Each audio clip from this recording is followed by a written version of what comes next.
Equation first and second से आपने क्या कर दिया कि उनके आरएचएस भी इक्वल करा दिए। ठीक है, यही तो थेस थ्योरम है। बोलो है कि नहीं थेस थ्योरम? ये यहां से आप क्या लिख दोगे? Hence prove. ठीक है, यहाँ पे मैंने आपको सिखाया कि बाय कंस्ट्रक्शन मेथड और एरिया का यूज करके इसको कैसे प्रूव करते हैं। ठीक है, दोनों मेथड मैंने आपको बता दिया। आपके एग्जाम में आपको जो अच्छा लगे आप यूज कर सकते हैं। हेलो प्यारे बच्चों, तो कैसे हैं आप सब बेटा? आई होप आप बहुत अच्छे होंगे बेटा, आपकी पढ़ाई बहुत अच्छे से चल रही होगी। देखिए डियर स्टूडेंट, प्रीवियस लेक्चर में हमने क्या किया था कि थेस थ्योरम तक हमने कंप्लीट कर लिया था। अगर आपने ट्रायंगल चैप्टर का प्रीवियस लेक्चर देखा होगा तो उसमें मैंने आपको थेस थ्योरम की जो प्रूविंग है बेटा, वो बाई सिमिलरिटी की सिमिलरिटी से कैसे प्रूव करते हैं वो मैंने सिखाया था। और मैंने आपसे लेक्चर के एंड में क्या कहा था कि नेक्स्ट लेक्चर में हम इसको सीखेंगे बाई कंस्ट्रक्शन मेथड, जो कि आपकी बुकों में दी गई है। ठीक है, तो आज के इस लेक्चर की स्टार्टिंग हम करेंगे थेस थ्योरम की प्रूविंग से, और वो भी मेथड कौन सा होगा? बाय कंस्ट्रक्शन मेथड, जिसमें हम लोग करते हैं एरिया की थ्योरम का यूज। ठीक है, तो चलिए आइए स्टार्ट करते हैं। देखो देखिए, इसके बारे में डिस्कस तो हो ही चुका है हमारे पास, क्या कि आपको पता है कि मुझे यहाँ पर क्या दिया गया है कि एक ट्रायंगल है बेटा हमारे पास।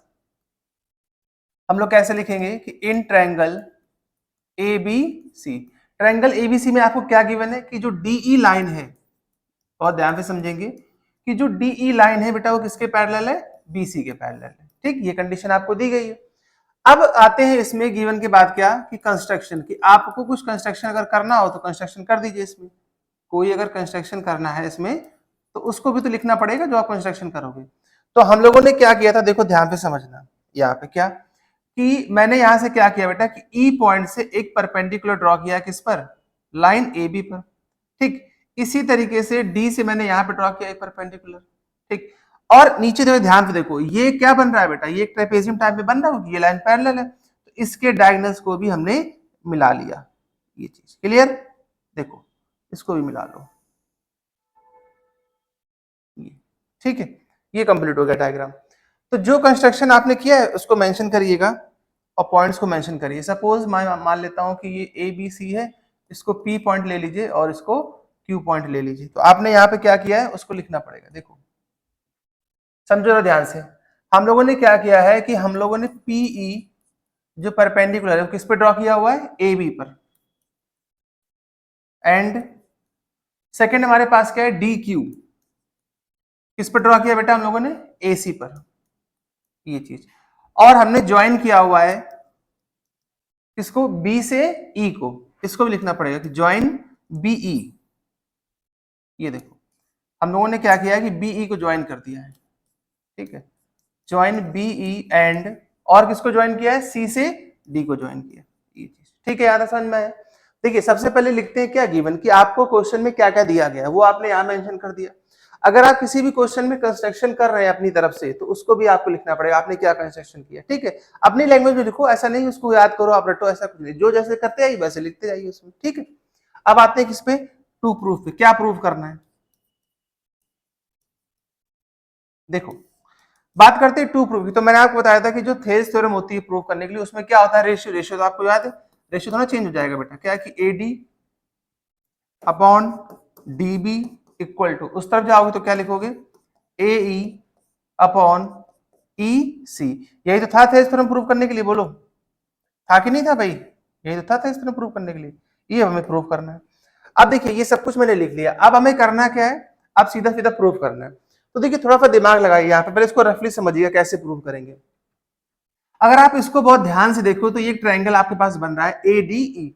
बन रहा है कि नहीं बन रहा बेटा? देखो एडीई ट्रायंगल बन रहा है, यहां देखिएगा एडीई ट्रायंगल बन रहा है। अगर मैं आपसे पूछूं कि एडीई में ये जो लेंथ आपको दिखाई दे रही है भाई, ये परपेंडिकुलर है यहां से यहां तक इस पर, और ये इस पर परपेंडिकुलर है, तो ये इस पर क्या हो गया? इसकी हाइट हो गई। और अगर ये हाइट हो गई तो आपको पता है कि ए डी ई का एरिया आप निकाल सकते हो। एक बार बेस क्या लोगे? एडी, तो क्या हो जाएगा? 1/2 base into height. Second time में बेस क्या लोगे? ए ई, तो वहां भी क्या हो जाएगा? 1/2 बेस इंटू हाइट। अब थोड़ा दिमाग लगाइए, जब आप फर्स्ट टाइम में एडी को बेस लेंगे तो इसके साथ इस ट्रायंगल का रेशियो निकालेंगे, ये ट्रायंगल का, समझ रहे हो? ये ट्रायंगल, इसका बेस ये रहेगा और हाइट इसकी सेम रहेगी। क्यों? क्योंकि ये हाइट जो है वो इसकी क्या? एक्सटर्नल हाइट है। ठीक है, क्लियर है? फिर सेकंड टाइम में आप इसको लोगे एडी को, तो बेस क्या रहेगा? ई रहेगा, और इसके साथ इस ट्रायंगल को हम लोग मैच कराएंगे, लास्ट वाले ट्रायंगल को। ठीक है, ये इसका एक रफली आइडिया होगा कि हमें इसको कैसे प्रूव करना है। आइए देखते हैं इसको प्रूव कैसे करना है। देखिए सबसे पहले मैं ट्रायंगल कौन सा ले रहा हूं कि ट्रायंगल ए डी ई और ट्रायंगल डी ई बी, ये वाला ट्रायंगल। ठीक, चलिए यहीं से स्टार्ट करते हैं, हेडिंग डाल देंगे प्रूफ। कैसे इसको प्रूफ करेंगे देखिए, सबसे पहले मैंने यहाँ पे क्या लिखा, यहाँ लिखा कि इन ट्रायंगल ADE, ठीक है, ADE एंड ट्रायंगल ADE हो गया, अब DEB, ट्रायंगल DEB, इसमें लगा दीजिए क्या, एरिया का कॉन्सेप्ट। देखो बेटा, अगर मैं इसमें एरिया कॉन्सेप्ट लगाऊं तो मैं क्या लिखूंगा, मैं यहां से लिखूंगा कि area of triangle ADE upon area of triangle ADE की बात करता था DEB, ये चीज, ठीक है, DEB। अब थोड़ा सा समझना जरा बेटा, यहाँ पे आपको पता है कि एरिया का फॉर्मूला क्या होता है, 1/2 बेस इंटू हाइट। तो देखिए यहाँ पर हो जाएगा 1/2 बेस, अगर आप देखो ध्यान से तो इसका बेस हमने क्या लिया, AD, तो बेस क्या हो गया AD इंटू, और हाइट क्या ली हमने, देखो हाइट क्या ली हमने PE, हाइट को मैंने क्या ले लिया P। इसी तरीके से यहाँ पे आ जाओ बेटा, ये हो जाएगा 1/2। अब देखो, अब इस वाले ट्रायंगल में ध्यान से समझना, इस वाले ट्रायंगल में बेस क्या लूंगा, ये वाला बेस लूंगा, DB बेस लूंगा, ठीक है। तो मैंने यहाँ पे बेस क्या दिखा दिया DB, और हाइट तो सेम ही रहेगी दोनों की, क्लियर ये चीज। अब देखो समझना जरा यहाँ पर, तो आपने क्या देखा कि PE से PE क्या हो गया, कैंसिल आउट हो गया, और 1/2 से 1/2 कैंसिल आउट हो गया। तो मेरे पास यहाँ पर सीधा आ गया क्या, कि area of triangle ADE upon area of triangle DEB, ये चीज, ठीक है। तो क्या रेशियो आया मेरे पास यहाँ पर, AD अपॉन DB, ये हो गई आपकी क्या, इक्वेशन 1, क्लियर है। तो जैसे आपने यहाँ पर एरिया निकाला था एक तरफ, ऐसे यहाँ पे यूज करेंगे सेकंड वाले में, दोबारा से यूज करेंगे। अब ट्रायंगल देखिए, ये तो ट्रायंगल सेम रहेगा ADE, बस बेस चेंज होगा, बेस क्या हो जाएगा हमारे पास AE हो जाएगा, तो हाइट क्या होगी DQ हो जाएगी, ठीक है। और सेकंड ट्रायंगल ये लिखा हुआ है, ठीक है। आइए देखिए, वापस हमने किस में लिया है कि इन ट्रायंगल ADE, ठीक है, in triangle ADE and triangle, कौन सा ट्रायंगल लेना है हमें, DEC, देखो DEC। चलिए इनके एरिया का रेशियो निकालते हैं कितना होगा, तो हम लोग यहां से लिखेंगे क्या, कि area of triangle DE ADE, sorry ADE upon, यहां पे लिखोगे क्या, कि area of triangle DEC, same होता है formula, 1/2 base into height, 1/2 base into height, तो ये हो जाएगा 1/2। अब देखो बेस चेंज हो जाएगा, बेस हम लोग यहाँ क्या लेंगे AE लेंगे, ठीक है। तो ये हो जाएगा, बेस हो जाएगा AE, और हाइट क्या रहेगी इस बार, हाइट ये रहेगी DQ हाइट रहेगी, ठीक है बेटा। तो ये हो जाएगा DQ हाइट, ऐसे यहाँ देखो 1/2, अब इस बार बेस क्या लोगे इसका, देखो बेस क्या रहेगा EC रहेगा, ठीक है। तो बेस क्या हो जाएगा EC, और हाइट सेम रहेगी DQ।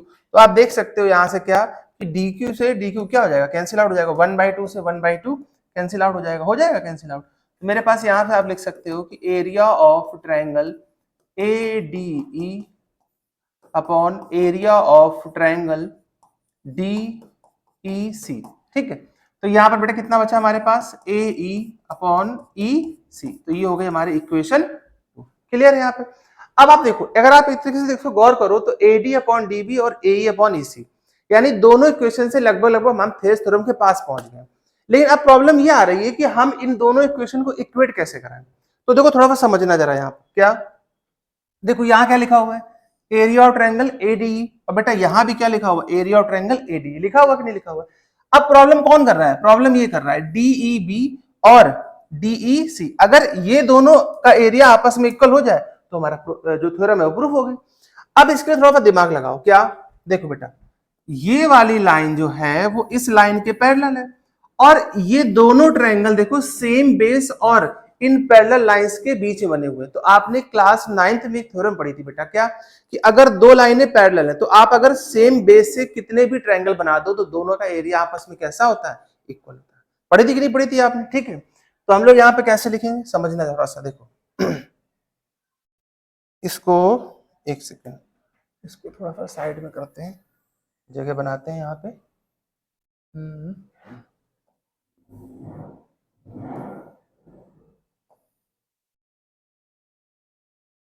ठीक है। अब देखो बेटा, हम्म,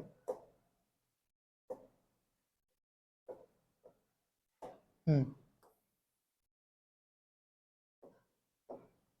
देखो समझना है यहाँ पे।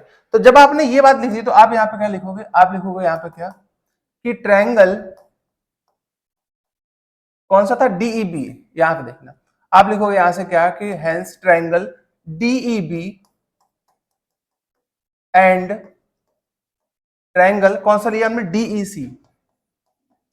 ठीक है, ये कहां पे बन रहे हैं, ये सेम बेस और सेम पैरेलल लाइंस पे। ठीक है ना, तो आप लिखेंगे क्या, ये कहां पर है भाई, ये इनका बेस सेम है। ठीक है, एक मिनट यहां पे लिखना, ये कहां पर है, सेम बेस पर है और सेम पैरेलल लाइंस में। ठीक है, देन यहां से हम क्या लिख सकते हैं कि area of triangle DEB equal to area of triangle DEC. बोलो ये बात समझ में आई यहां तक कि नहीं बेटा, इसको कर लेंगे बॉक्स में कवर। कि देखिए अगर दो लाइन पैरेलल हो रही हैं और बेस सेम आपने किया हुआ, तो ट्रायंगल जितने भी आप बनाओगे सभी का एरिया आपस में कैसा होता है, इक्वल होता है। ठीक है, तो क्लास 9 की थ्योरम का आपने यूज किया। अब अगर इनका एरिया, इसका मतलब क्या हुआ, हम लोग यहां से लिख सकते हैं क्या कि by equation first and second.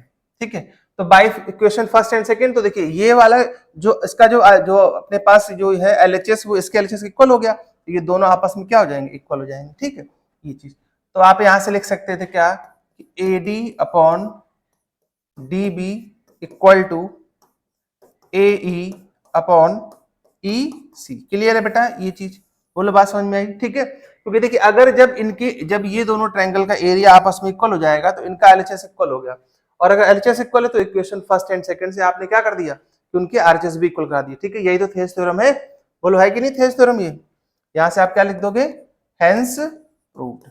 ठीक है, तो ये आपकी थेस थ्योरम क्या हो गई बेटा, प्रूफ हो गई। क्लियर है। देखिए तो इसके प्रीवियस लेक्चर में था कि सिमिलरिटी से कैसे प्रूव करते हैं, और यहाँ पे मैंने आपको सिखाया कि बाय कंस्ट्रक्शन मेथड और एरिया का यूज करके इसको कैसे प्रूव करते हैं। ठीक है, तो दोनों मेथड मैंने आपको बता दिया, आपके एग्जाम में आपको जो अच्छा लगे आप यूज कर सकते हो। ठीक है भाई, क्लियर है यहां तक। चलिए नेक्स्ट तरफ, चलिए आइए देखो प्रोफेसर समझना जरा यहाँ पे। अब आइए इसके कुछ एप्लीकेशंस करते हैं थेस थ्योरम के। देखो ये दो ट्रायंगल आपको दिए गए हैं और आपसे क्या कहा गया कि जो डीई है, समझना थोड़ा सा बेटा क्या, देखिए कि जो डीई है ये वाली लाइन, ये क्या हो रही है, इसके पैरेलल हो रही है। इसी तरीके से ये लाइन इसके पैरेलल हो रही है। ठीक है, और मिसिंग वैल्यू निकालनी है। सपोज मान लीजिए मुझे यहाँ पर डी एक्स मिसिंग है और यहाँ पर ए डी ये वाई मिसिंग है, तो मुझे इन दोनों में बताना है कि एक्स और वाई की वैल्यू क्या होगी। आप कह सकते हो कि ये एक तरीके से एप्लीकेशन है किस चीज का, ये एप्लीकेशन है हमारे पास थेस थ्योरम का। ठीक है, कि थेस थ्योरम का एक्चुअल में यूज क्या है इसको हम लोग सीख रहे हैं। ठीक है, ये चीज देखो जरा, चलिए देखिए देखते हैं थेस थ्योरम का कैसे यूज करेंगे उसको समझना। देखो अब आपको पता है क्या बेटा, जैसे मान लीजिए मैं इसको सॉल्व कर रहा हूँ फर्स्ट वाले को, देखो फर्स्ट वाले को सॉल्व करता हूँ, जरा यहाँ ध्यान देना। फर्स्ट वाले में क्या कि आप कैसे लिखोगे, अगर ये लाइन इस लाइन के पैरेलल है तो जहां पे कट कर रही है ये इन दो पॉइंट्स पर, इनका रेशियो क्या होगा, इक्वल होगा। तो आप यहां से कैसे लिख सकते थे कि A D upon D B equal to A E upon E C. बोलो ये कैसे लिखा हमने, बाई थेस थ्योरम। ठीक है, या बाई बीपीटी भी लिख सकते हो, बेसिक प्रोपोर्शनैलिटी थ्योरम भी लिख सकते हो। क्लियर है ये बात, बस वैल्यू पुटिंग करनी है, आपका आंसर आ जाएगा। वैल्यू पुट कर दो यहाँ पे। देखो एडी कितना दिया हुआ निकालना है मुझे, वाई है। डीबी कितना दिया हुआ बेटा 7.2, ये कितना दिया हुआ है 1.8, और ये मुझे 5.4 दिया गया। बस सिंप्लीफाई करना है। ठीक है, पॉइंट से पॉइंट रिमूव हो जाएगा तो मेरे पास कितना आ जाएगा यहाँ पर, ये हो जाएगा कितना y अपॉन 7.2 और 18 हटा 36 3, हाँ एक बार 3 बार जाएगा 1/3, और 3 से इसको कैंसिल कर देना तो यहाँ से आपके पास y की वैल्यू कितनी आ जाएगी बेटा, इसमें इसको कैंसिल करो 3 से, 3 2 जा 6 और 1 कैरी 3 4 जा 12। तो आप कह सकते हो कि जो y की वैल्यू है वो आपके पास आ जाएगी 2.4 सेंटीमीटर। क्लियर है बेटा यहाँ तक। आइए जरा इसको ध्यान देते हैं, इस वाले को देखो, ये लाइन इसके पैरेलल है तो यहाँ भी हम लोग थेस का यूज करेंगे। कैसे लिखोगे थेस को, बिल्कुल सेम जैसे अभी लिखा था कि A D upon D B equal to A E upon E C. ठीक है, ये चीज क्लियर, बस मैच करा दीजिए इसको। सब ये x दिया हुआ बेटा तो ये हो जाएगा 1.5x इक्वल टू यहाँ कितना हो जाएगा 1/3। 3 क्रॉस मल्टीप्लाई कर लो, ये 1.5 है, 1 है, 3 है, ठीक है। तो 5 3 जा 4.5, ये 4.5 आ जाएगा सेंटीमीटर, ठीक है भाई। तो आप कह सकते हो कि जो x की वैल्यू है वो कितनी आ रही है, 4.5 आ रही है, ठीक है। क्रॉस मल्टीप्लाई करेंगे तो 15 3 जा कितना होता है 45, तो 4.5 हो जाएगा, डायरेक्ट x की वैल्यू आपके पास आ जाएगी, ठीक है। तो ये क्या है, ये बेसिक एप्लीकेशन है किसका बेटा, थेल्स थ्योरम भाई, आप जिसको कह सकते हैं क्या, बेसिक प्रोपोर्शनलिटी थ्योरम। देखिए अब आपको ध्यान क्या रखना है कि किसी भी ट्रायंगल में अगर आपको एक लाइन उसकी किसी भी साइड के पैरेलल दिख रही है, मतलब एक लाइन जो है वो उसकी किसी भी साइड के पैरेलल मिल जाए आपको, तो आप समझ जाइए वहां पर क्या लगेगी, थेल्स थ्योरम लगेगी, ठीक है, क्लियर। चलिए अब देखिए इसी के कुछ और भी क्वेश्चन है, प्रूविंग वाले क्वेश्चन है, उसको भी करेंगे। अच्छा एक और क्वेश्चन ये भी देख लो कि E and F are the point of side PQ and PQR in triangle PQR। चलो देखो एक ट्रायंगल बना लेते हैं पहले तो।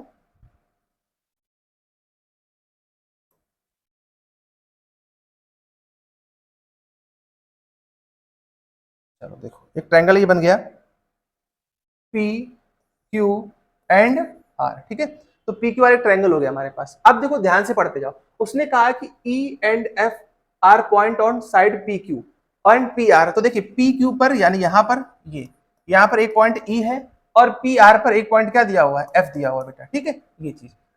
For each of the following state whether की EF पैरेलल QR, ठीक है। कह रहा है कि इसमें मुझे बताना है कि स्टेट वेदर क्या कि EF जो है अगर आप इसको मिला लो यहां से, ये EF को आप मिला लीजिए, ठीक है। एक मिनट, EF को आप मिला दो बेटा ये, ठीक। तो कह रहा है कि वो इसके पैरेलल है, ये बात आपको दिखानी है पहले वाली कंडीशन के लिए। देखो चेक करके देख लेते हैं, जितने भी कंडीशन है सबको चेक कर लेते हैं। पहला केस देखिए, पहला केस क्या है बेटा, मुझे पता है कि अगर ये लाइन इस लाइन के पैरेलल होगी तो कब होगी, जब इनका रेशियो क्या होगा, इक्वल होगा। देखिए एक चीज और समझेगा यहाँ पे थोड़ा सा, एक मैं आपको अलग से बता देता हूँ। देखिए जैसे सपोज मान लीजिए जैसे ये हमारे पास एक ट्रायंगल है यहाँ पे, ठीक है, ए बी और सी, और ये लाइन जो है वो इस लाइन के पैरेलल हो रही है। सपोज मान लीजिए डी और ई पे कट कर रही है। तो ये तो आपको पता है कि अगर किसी भी ट्रायंगल में एक लाइन किसी लाइन के पैरेलल होगी तो वहां पर क्या यूज होगा, थेल्स थ्योरम। तो थेल्स आपको पता है क्या होती है, थेल्स पता होती है कि A D upon D B equal to A E, और यहाँ क्या हो जाएगा, ई सी, बोलो हो जाएगा, ये आपको पता है बेटा, ठीक है। ये होती है कि ए E upon E C, clear. लेकिन सपोज मान लीजिए आपको ये बात नहीं दी गई है कि ये लाइन इसके पैरेलल है, बस ये ऐसे दिया हुआ है, और आपने क्या देखा, और आपने ये देखा कि इनका जो रेशियो है वो आपस में इक्वल हुआ इस तरीके से। देखिए A D upon D B equal to A E upon E C, तो इनका जो रेशियो है वो आपस में कैसा हो गया, इक्वल हो गया। अगर किसी भी दो साइड का रेशियो आपस में इक्वल हो रहा है तो आप कह सकते हैं कि बाय कन्वर्ज ऑफ थेल्स, ठीक है, ध्यान रखिएगा, बाय कन्वर्ज ऑफ थेल्स या बाय कन्वर्ज ऑफ बीपीटी, ये लाइनें आपस में कैसी हो जाएंगी, पैरेलल हो जाएंगी, यानी कि D E parallel B C, ठीक है। ये चीज इसको कहते हैं अपोजिट।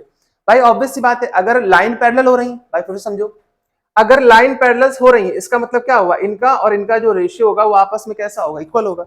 इसका अपोजिट सोच लीजिए, क्या कि अगर रेशियो इक्वल है तो लाइंस पैरेलल होंगी, तो अगर इसका अपोजिट हो रहा है तो इसको कहते हैं क्या, कन्वर्ज ऑफ थेल्स कहते हैं, ठीक है। ये चीज क्लियर है बात। चलिए अब इसी का यूज करना था यहाँ पे। देखो पहले उसने कहा कि पीई की वैल्यू कितनी लेनी है, 3.9, तो मैं पहले रेशियो लिख लेता हूँ। रेशियो क्या बनेगा हमारे पास, बोलो, PE upon E Q equal to P F, और यहाँ हो जाएगा एफ आर, ठीक है। अब रेशियो चेक कर लो, अगर रेशियो हमारा कैसा हो रहा है, इक्वल हो रहा है, तो लाइंस कैसी हो जाएंगी, पैरेलल्स हो जाएंगी, बाय कन्वर्ज ऑफ थेल्स, ठीक है। देखो पी कितना दिया गया मुझे 3.9, और ई क्यू की वैल्यू क्या दी गई है, 3 दी गई है। ऐसे देखो बेटा, पी एफ कितना दिया गया 3.6 एंड एफ आर कितना दिया गया है 2.4, क्लियर है। अब देखिए ये पॉइंट से पॉइंट रिमूव हो जाएगा, 3 से कैंसिल आउट कर लो, ये कितना हो जाएगा 3 1 3 पॉइंट, और इधर कितना बचेगा 3 3 9, ठीक। इसमें तो पॉइंट में ही आएगा क्योंकि पॉइंट तो यहाँ से रिमूव हो नहीं सकता, ये वैल्यू हट जाएगी, तो अपने पास कितना बच जाएगा यहाँ पर, इसको कैंसिल कर सकते थे 6 से, 6 6 36 और 6 4 24, ठीक है। तो ये हो जाएगा 1.3, और नीचे तो 1 ही रहेगा इसके। यह काम कर लो, इसको 10 लिख दो सीधा सीधा, यहाँ से 1.3 को हमने लिख दिया कितना 13/10, लिख सकते हैं 13/10, और यहाँ पे कितना आया था कैंसिल करने पे 6 और 4, और कैंसिल करोगे तो कितना हो जाएगा ये 3/2, तो ये तो होता है 1.5, ये होता है 1.5, ये होता है 1.3, तो ये आपस में इक्वल नहीं हो रहा है। इसका मतलब ये हुआ कि फर्स्ट वाले केस में जो लाइन होगी EF वो क्या होगी, वो पैरेलल नहीं होगी किसके, इसके। तो पहला तो भाई हो गया गलत, पहला तो नहीं हो सकता। एक और चेक करना पड़ेगा, दूसरा चेक करो, ठीक है। तो पहला तो हो गया, पहला तो नहीं बनेगा, ठीक है। दूसरा चेक करके देखो यार, दूसरा बनेगा क्या। यही बताना है कि for each of the following cases कौन सा है इसमें। तो पहला तो नहीं है, पहला तो कट कर दो। दूसरा चेक कर लो, पी की वैल्यू कितनी दी गई है 4, ई क्यू कितना दिया गया है, क्यू ई कोई बात नहीं, एक ही बात है वो 4.5, ठीक है। इस पर आ जाओ, पी एफ कितना दिया गया 8 और आर एफ कितना दिया गया 9 दिया गया, ठीक है भाई। चलो जरा इसको रिमूव करो, ऊपर कितना हो जाएगा 40 और यहाँ हो जाएगा 45, ये हो जाएगा 8/9। इसको कैंसिल कर लो, 5 से 5 8 जा और 5 9 जा 8/9। जी हाँ बिल्कुल बन गया, देखिए इनका रेशियो इक्वल हो गया। तो रेशियो इक्वल हो गया तो बाई कन्वर्ज ऑफ थेल्स, ठीक है। हाँ भाई कन्वर्ज ऑफ थेल्स, आप क्या लिख सकते हो बेटा कि लाइंस क्या हो जाएंगी, पैरेलल हो जाएंगी, ई एफ पैरेलल क्यू आर, ठीक है। मिल गया हमको। इसका मतलब जो सेकंड वाला पॉइंट होगा वो क्या हो जाएगा हमारा, इस लाइन के पैरेलल होगा। एक और बचा, इसको चाहो तो इसको भी चेक कर लो, इसको चेक करिए, देखिए ये हो जाएगा 1.28 और पी आर, पी क्यू दे दिया इसमें, पी क्यू दिया हुआ है, अच्छा एक सेकंड, फुल लेंथ दे रखी है।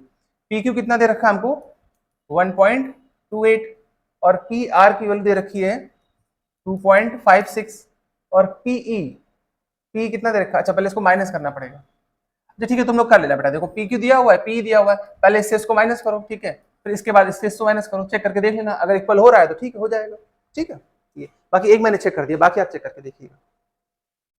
अब आ जाते हैं किस पर, हाँ अब जो हमारा जो मेन क्वेश्चन है, जो प्रूविंग वाले जो हमारे एग्जाम में अक्सर आते हैं, उसको डिस्कस करते हैं यहाँ से, ठीक है बेटा। देखो समझो ध्यान से, ये क्वेश्चन आपको आने जरूरी है, क्योंकि जब तक ऐसे क्वेश्चन आप नहीं कर पाओगे, क्योंकि देखिए ये कंफर्म है बिल्कुल पेपर में आपके कि एक क्वेश्चन इसका आना ही आना है प्रूविंग का, ठीक है। अब देखिए थेल्स थ्योरम, क्योंकि अब चैप्टर में मेन हमारे पास क्या है, थेल्स है और इसके बाद सिमिलरिटी है, तो अगर थेल्स से क्वेश्चन तो बनता ही बनता है 100%, ठीक है ये चीज। तो देखिए आइए, इसमें कंडीशन दी गई बेटा क्या कि L M parallel C B, L M जो है यानी ये वाली जो लाइन है एल एम, ये ठीक है, वो किसके पैरेलल है, सी बी इसके पैरेलल है, ठीक है। और सेकंड में उसने कहा है कि एल एन जो है वो किसके पैरेलल है, वो सी डी के पैरेलल है, इसके पैरेलल है, ठीक ये चीज। तो बस देखिए जो ट्रायंगल में लाइन पैरेलल है आप वहीं से उठाइए और जो आपको प्रूव करना है ये वाली वैल्यू ये आ जाएगी आपके पास। चलिए देखिए कैसे करेंगे इसको, सॉल्यूशन देखिएगा इसका। देखो सॉल्यूशन देखो बेटा इसका, आप एक एक ट्रायंगल को लेते जाइए, सॉल्व करना शुरू कर दीजिए। देखिए सबसे पहले मैंने यहाँ पे लिखा क्या कि इन ट्रायंगल, बहुत ध्यान से समझना बेटा, कौन सा ट्रायंगल ए सी बी या ए बी सी। देखिए अगर आप ए बी सी में यूज करेंगे, ठीक, तो इन ट्रायंगल ए बी सी में आपको कौन सी लाइन पैरेलल दी गई, देखो ध्यान पे देखो, आपको दिया गया कि L M parallel B C. तो आपको पता है कि किसी भी ट्रायंगल में अगर दो साइडें पैरेलल मिल जाती हैं आपको इस तरीके से, तो उस केस में क्या होता है बेटा, उस केस में हम लोग लगा सकते हैं थेल्स थ्योरम। तो लगाइए थेल्स थ्योरम। तो कैसे लिखोगे, देखो कि आप लिखोगे कि A M upon M B equal to, इधर से लिखिएगा A L upon L C, ये चीज, ये हो गई आपके पास इक्वेशन 1। और ये कैसे बना, बाई बीपीटी, ठीक है ये चीज क्लियर है। अच्छा अब जैसे इस ट्रायंगल में आपने यूज किया, बड़े वाले ट्रायंगल, ऊपर वाले ट्रायंगल में, इस ट्रायंगल में भी यूज करिए थेल्स थ्योरम। आप लिखोगे अगेन इन ट्रायंगल, ऐसे लिख लो क्या कि in triangle A C D, देखो अगर हम लोग ए सी डी पे ध्यान दें, ए सी डी पे ध्यान दें तो कौन सी लाइन किसके पैरेलल है कि एल एन, देखना एल एन पैरेलल किसके पैरेलल है बेटा, सी डी के पैरेलल, ठीक है। एल एन किसके पैरेलल है, सी डी, देखो एल एन किसके पैरेलल है, सी डी के दी गई है। तो चलिए इसमें यूज करिए थेल्स थ्योरम। तो कैसे यूज करोगे कि आप लिख सकते हो कि A N upon N D equal to A L upon L C, ये हो गई इक्वेशन 2। और कैसे आई, बाई बीपीटी, ठीक है लिख देना यही बाई बीपीटी नीचे। अब अगर आप इस पे ध्यान दीजिए थोड़ा सा, इस पूरे क्वेश्चन पे ध्यान दो बेटा, तो आपने ये देखा क्या कि A L upon L C किसके इक्वल हो रहा है, A M upon M B के हो रहा है, और A L upon L C यहाँ भी किसके इक्वल हो रहा है, ए एन और, यानी कि इक्वेशन 1 एंड 2 में जब एक साइड इक्वल है तो दूसरी साइड भी क्या होगी, इक्वल होगी। तो आप कैसे लिखोगे यहाँ पे, आप लिखोगे by first and second, clear है बेटा। देखो तो बाई फर्स्ट एंड सेकेंड हमने क्या किया, इन दोनों को इक्वेट करा दिया, तो ये आ जाएगा आपके पास A M upon M B equal to, इस तरफ हो जाएगा A N upon N D. अब मुझे क्या लाना था देख लेते हैं एक बार, A M upon M B, A M upon M B, I think कहीं कुछ छूट गई वैल्यू क्या, ए एम तो ठीक है और ए एम के नीचे ए बी आ रहा है,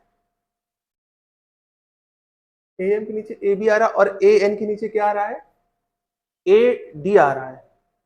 अच्छा ठीक है, देखिए तो एक काम ही कर सकते थे कि मैं इस मुझे यहाँ तक पहुंचना है, तो इसमें हम लोग एक काम ही कर सकते हैं कि मैं दोनों तरफ वन वन ऐड कर दूंगा। देखो तो अगर हम इसमें दोनों तरफ वन ऐड कर दें, एम बी और प्लस वन, ऐसे यहाँ भी ऐड कर दो, क्या कि A N plus N D plus one. अच्छा प्लस वन क्यों ऐड कर रहे हैं, उसका रीजन है। देखिए अगर आप ए बी को ध्यान से देखो तो ए बी कब बनेगा, ए बी कब बनेगा जब A M plus M B होगा, यानी इसमें जाके इसको ऐड होना पड़ेगा। बस एल्शियम ले लो, आपका आंसर आ गया। देखो समझना बेटा, जब आप इसका एल्शियम लोगे तो ऊपर क्या हो जाएगा, ऊपर हो जाएगा A M plus M B, ठीक है, और नीचे क्या बचेगा हमारे पास, एम बी, ठीक है ये चीज।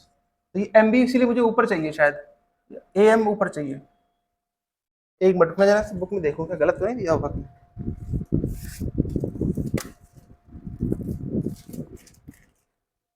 ए एम अपॉन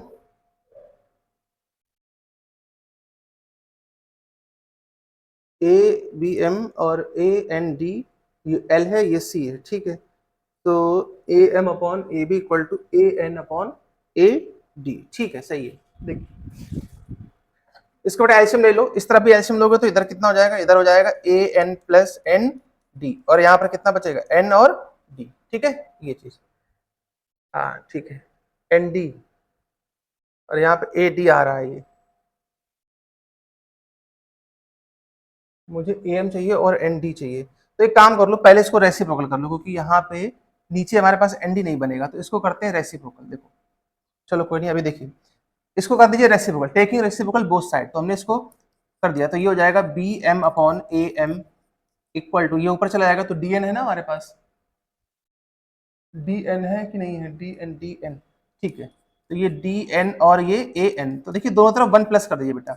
जब आप दोनों तरफ वन प्लस करोगे यहाँ पे, ठीक है, तो यहाँ से एल्शियम लोगे तो एल्शियम लेते ही ये क्या हो जाएगा, ये हो जाएगा B M plus A M. देखिए तो ये हो जाएगा बी एम और प्लस ये रही B M plus A M, तो ये मिलकर क्या बना देगा, ए बी, तो ऊपर हो जाएगा ए बी और नीचे क्या बचेगा, ए एम, ठीक है क्लियर। अब देखिए D N plus A N, तो डी एन कहाँ हमारे पास, ये रहा, डी एन ये रहा और ए एन ये रहा, ये मिलकर क्या बना देगा, ए डी बना देगा, और नीचे क्या बचेगा, ए एन बचेगा। ये चीज क्लियर है, यही लाना था मुझे, A B upon A M, ठीक है, और equal to A N upon A D, ठीक है। एक बार और कर लेना रेसिप्रोकल तो आ जाएगा इसी बार में, तो ये हो जाएगा A M upon A B equal to A N upon A D. वो यहाँ पे थोड़ा सा पॉइंट लेने में कहीं मिस्टेक हुआ, तभी वो नहीं बन रहा था, तभी वो लास्ट में वन प्लस करना पड़ा, ठीक है ये चीज क्लियर आई। नेक्स्ट क्वेश्चन हमारे पास क्या है कि in figure D E parallel O Q and D F parallel O R, then show that E F parallel Q R, ठीक है। देखिए इसमें जो कंडीशन दी गई क्या बेटा कि डी ई, देखिए ये वाली जो लाइन है डी ई, ये किसके पैरेलल है, ये ओ क्यू के पैरेलल है, ओ क्यू, ओ क्यू तो कोई पॉइंट भी नहीं है,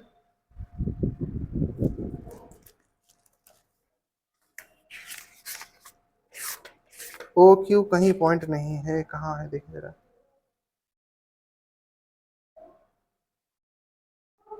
डी पैरेलल ए सी है, इसको ठीक कर लेना थोड़ा सा, यहाँ पर ये ठीक करिएगा भाई, डी पैरेलल ए सी है बेटा, यहाँ पर क्वेश्चन नंबर आपकी बुक में दिया हुआ है क्वेश्चन नंबर, और डी एफ पैरेलल ए ई है, यहाँ क्वेश्चन दूसरा नोट हो गया है। चलो कोई नहीं, देखो मैं बता रहा हूँ, ध्यान से समझना इसको। देखिए मुझे यहाँ पे लिखना कि डी ई किसके पैरेलल है, ए सी के पैरेलल है, ठीक है, डी ई ए सी के पैरेलल है, और डी एफ जो है बेटा वो हमारा किसके पैरेलल है, ए ई के पैरेलल। देन शो दैट, मुझे क्या शो करना है कि B F upon F E, आपकी बुक में दिया गया आप देख सकते हैं, और बी ई यहाँ पे क्या है कि बी ई, अरे यार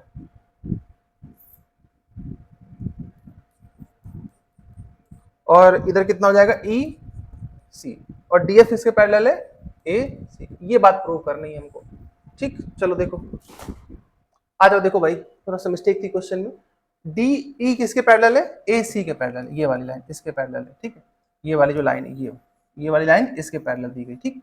और डी एफ किसके पैरेलल है, ए सी के, तो ये रही डी एफ और ये रहा ए सी, ठीक है। ये बस ट्रायंगल आपको ढूंढना है भाई, ट्रायंगल आप ढूंढ लेंगे तो आपका क्वेश्चन बन जाएगा। देखो समझना थोड़ा यहाँ से, अगर आप इस पे ध्यान दो, इस वाले ट्रायंगल पे, ये बड़ा ट्रायंगल पे, इस पूरे ट्रायंगल पे अगर आप ध्यान दोगे बेटा तो आप पाओगे कि ये वाली जो लाइन है वो इस लाइन के क्या हो रही है, पैरेलल। तो यहाँ पे क्या लग सकता है, थेल्स थ्योरम। तो देखिए यहीं से स्टार्ट करेंगे क्या, in triangle A B C, in triangle A B C. तो अगर आप ए बी सी में ध्यान दोगे थोड़ा सा यहाँ पर, तो ए बी सी में आप ध्यान दो, क्या कौन सी लाइन किसके पैरेलल है, ये बात लिखो कि डी ई किसके पैरेलल है। देखो बेटा ए सी के पैरेलल है कि नहीं, ए सी के पैरेलल। तो डी ए सी के पैरेलल हो गई, तो बस खत्म हो गया। क्या लगाओगे, थेल्स थ्योरम। तो यहां से कैसे लिखोगे, ये हो जाएगा अपने पास कि A D upon D B equal to, A D upon D B उधर से लिखेंगे तो कैसे लिखेंगे, ई सी अपॉन में कितना लिखोगे, बीई या ई बी। ये होगा इक्वेशन 1। अब किससे आया ये, बेसिक प्रोपोर्शनलिटी थ्योरम। ठीक है यहाँ तक क्लियर।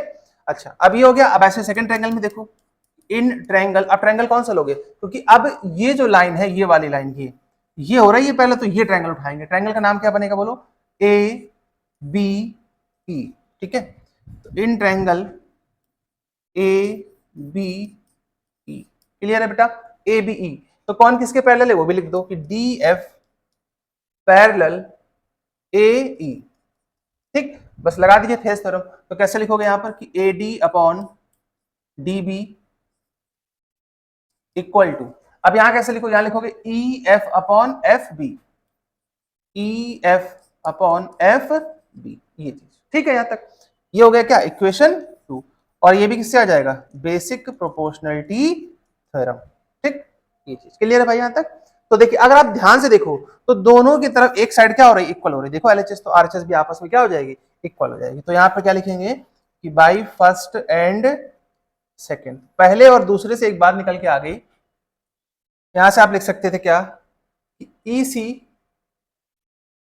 यहां से आप लिख सकते थे कि E C upon E B equal to E F upon F B. ठीक है, ये चीज क्लियर है। अब देखिए एफ बी ऊपर चाहिए तो आप क्या करो, दोनों तरफ क्या कर लो, रेसिप्रोकल कर लो, आपका प्रूफ है। और एफ बी को आप बी एफ भी लिख सकते हो, और ई एफ को एफ ई लिख सकते हो भाई, जैसा उसमें दिया गया उसके हिसाब से एडजस्ट कर लो।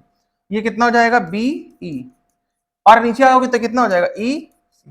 ठीक है, ये चीज भाई पहले आप अपने हिसाब से ट्रायंगल देख के इसको बना लीजिए, बाद में कर लीजिएगा रेसिप्रोकल और उसको एडजस्ट कर लीजिए उसी हिसाब से। ठीक है, बात वही पड़ेगी जाके। क्लियर, आ जाओ। देखिए ये भी क्वेश्चन अच्छा है, ये भी आपके एग्जाम में बहुत बार आया हुआ है। अगर इसको आप ध्यान से देखेंगे तो डी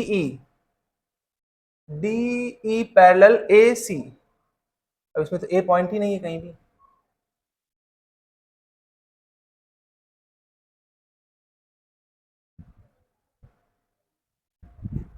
और मुझे क्या प्रूफ करना है, मुझे प्रूफ करना है कि बी एफ,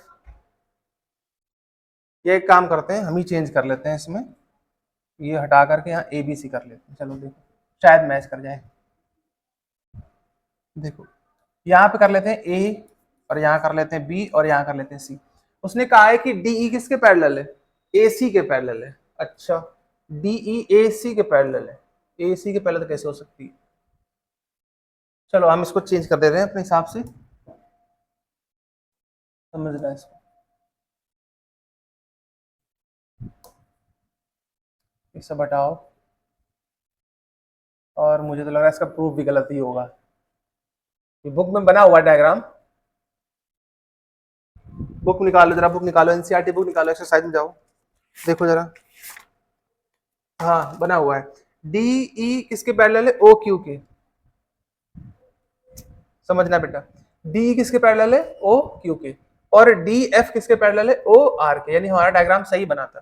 ठीक है, जो मैंने डायग्राम बनाया था वो सही बनाया था, बिल्कुल पी आर वाला।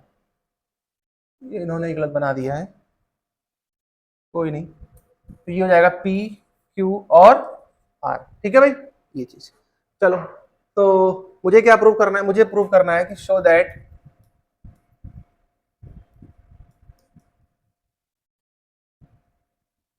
देखो मुझे प्रूव करना है कि ई एफ किसके पैरेलल होगा, क्यू आर के, ये चीज। ठीक है, तो सिंपल है, देखिए कैसे करेंगे इसको, समझिएगा थोड़ा सा। क्या एक कंडीशन आपको दी गई बेटा, यहाँ पे कंडीशन क्या दी गई कि जो डी ई है ये वाली लाइन, वो किसके पैरेलल है, ओ क्यू के पैरेलल, और डी एफ यानी ये वाली जो लाइन है वो किसके पैरेलल है, इसके। तो बस ट्रायंगल देखने। ठीक है, आप ट्रायंगल देखते जाओ, आपका आंसर आ जाएगा। देखिए ध्यान से समझना। क्या, सबसे पहले आप देखिएगा कि in triangle P O Q, POQ।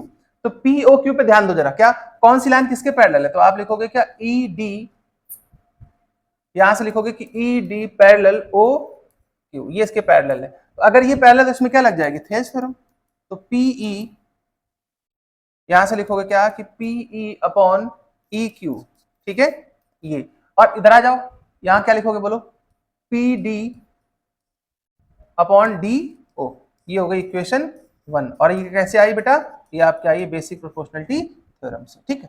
ऐसे दूसरा ट्रायंगल देख लो, उस तरह वाला देखो ट्रायंगल, इन ट्रायंगल POR। तो जब POR में देखोगे तो उधर से कैसे लिखोगे? बाय थेल्स थ्योरम कि PF upon FR equal to, इधर आ जाओ बेटा, ये कितना हो जाएगा? PD अपॉन DO, ये भी क्या होगा? इक्वेशन 2। कैसे आया? बाय बेसिक प्रोपोर्शनलिटी थ्योरम, ठीक है। तो देखिए दोनों तरफ इक्वल हो रहा है, ठीक है ना। आपके पास देखिए भाई ये और ये आपस में इक्वल है, क्यों? क्योंकि जब एक साइड इक्वल है तो दूसरी साइड भी इक्वल हो जाएगी। तो by first and second, by first and second, ठीक है। तो जब इनको इक्वल कराओगे तो ये कितना हो जाएगा? PE upon EQ is equal to, इधर कितना हो जाएगा? PF अपॉन FR, ठीक, ये चीज। अब थोड़ा सा दिमाग लगाओ, क्या उसने मुझसे क्या कहा था? उसने मुझसे कहा था कि ये क्या हो गया? उसने मुझसे कहा था कि हमें क्या शो करना है? देखो मुझे शो करना था कि EF किसके पैरेलल है? QR के। तो देखो जरा, EF अगर QR के पैरेलल होगा तो मतलब क्या हुआ कि इन साइड का जो रेशियो होगा वो आपस में इक्वल होना चाहिए। तो देखो जरा, PE upon EQ equal to PF upon EFR, देखो इक्वल हुआ। तो आप क्या लिखोगे? By converse of BPT, by converse of Thales या BPT, जो आपको अच्छा लगे लिख लीजिए। तो जब कन्वर्ज हो गया तो इसका मतलब क्या हो जाएगा कि EF पैरेलल QR, ठीक है। भाई रेशियो अगर इक्वल है तो साइड क्या हो जाएगी? पैरेलल हो जाएंगे, ठीक है, क्लियर है। चलिए फिर आज के लेक्चर में इतना ही, आप इसको रिवाइज कर लीजिएगा। कुछ एक दो क्वेश्चन हो जाते हैं उसमें प्रिंटिंग उसमें लिखने में गलतियां, ठीक है, बाकी उसको मैंने ठीक कर दिया। आपकी बुक में आप चाहे तो बुक से भी देख सकते हैं, ठीक है। चलिए मिलते हैं नेक्स्ट लेक्चर में, तब तक आप पढ़ते रहिए, एंजॉय करिए, तो प्रॉब्लम आए तो